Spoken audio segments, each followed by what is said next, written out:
let me explain to you the radical history of the free breakfast program.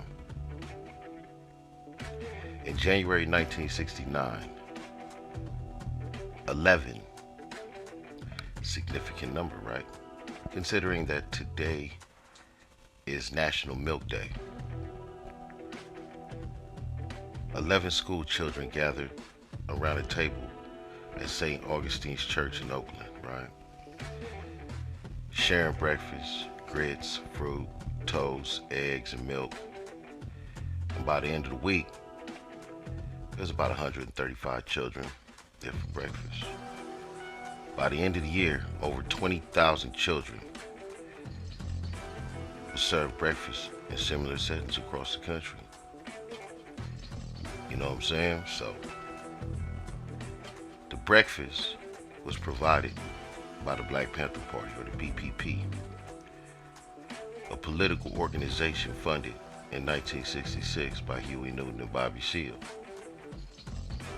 Panthers called for immediate end to police brutality.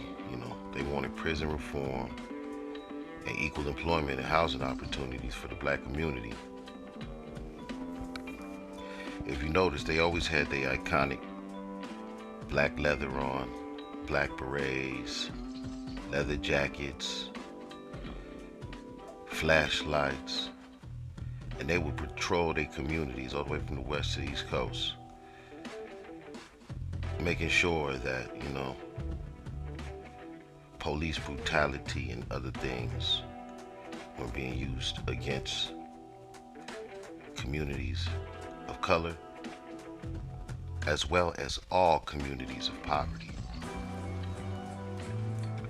So who were the Black Panthers, right?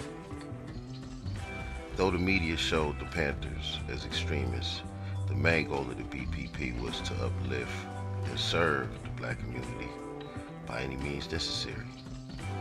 One way the Panthers served their community was their free breakfast program. Many in the Black Panther Party were inspired by research showing that eating breakfast in the morning improves studies, academic performance, and raises test scores through increased concentration and energy levels. The Panthers realized that low income and black income children in their community couldn't do that well in their test scores because of the concentration of hunger, you know what I'm saying? So their schoolwork, everything was affected by that. After the first of the start of the beginning of the breakfast program served in Oakland in '69, the Panthers expanded the program to Black Panther chapters in 36 cities, feeding over 20,000 low-income children. In '69, the administrator for the U.S. National Lunch Program confessed that the Panthers were feeding more low-income children than the entire state of California. And a lot of people wonder why I say that California is one of the most racist states on the planet. The program was successful in increasing student academic successes. School officials reported huge improvements with kids who were served, free before the school day started with either lunch vouchers or tickets. You know what I'm saying? Ruth Beckford, who helped with the program, later said, the school principal came down and told us how different the children were acting. They weren't falling asleep in class and failing their classes. They weren't crying with stomach cramps. With food in their bellies, the kids were able to focus on their schoolwork. However, despite the sexism of the programs that was implemented by the Black Panthers, the Federal Bureau of Investigation, also known as the FBI, or the Feds, felt threatened by the Black Panther Party, referring to the shit as a communist organization and the enemy of the United States government. You know what I'm saying? J. Edgar Hoover, at the time, named the Black Panther Party as the greatest threats to national and the nation's internal security.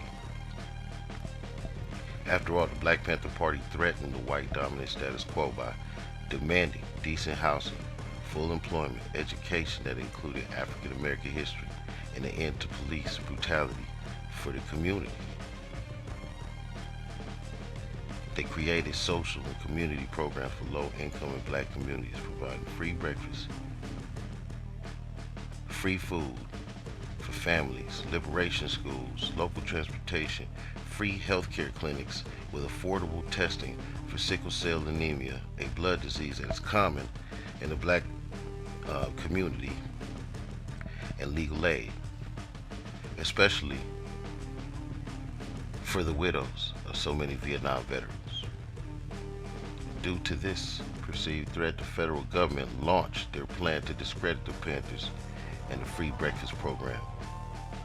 They were determined to dismantle and abolish the BPP and work to directly destroy their program and service through tactically creating rumors, stoking fear and mistrust, and conducting raids of their homes and organizational sites. One FBI raid in Chicago ended with smashing and urinating all over the food that was used for the kids' breakfast program. The FBI successfully installed fear around the Black Panther Party. Several leaders were killed by the police, and the party was officially dismantled. Throughout the following years, the Seattle BPP chapter was the last standing chapter, and the end in 1977, which is a significant date, y'all. Remember that. The final period of the Black Panthers was 1977, you know what I'm saying? Though the federal government intentionally discredited and dismantled the Black Panther Party, they largely expanded their own national free and reduced price meal programs, which today reach 14.57 million children. I'm talking about. So like the free and reduced price meal programs in the schools that we teach in, we know that the food should never be a barrier to kids learning, and we want to pay homage. That was what was stated by the Black Panther Party at the time. But instead, it was misappropriated and taken over by the government so that they could receive the credit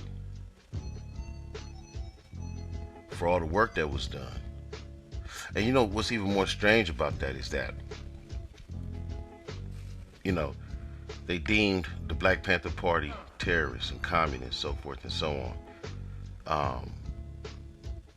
So many people was killed, so many people in prison, so many people lost their lives just for equality. And it shows you how today, with the contrast of what our kids and what the young black people of today in society really care about is themselves.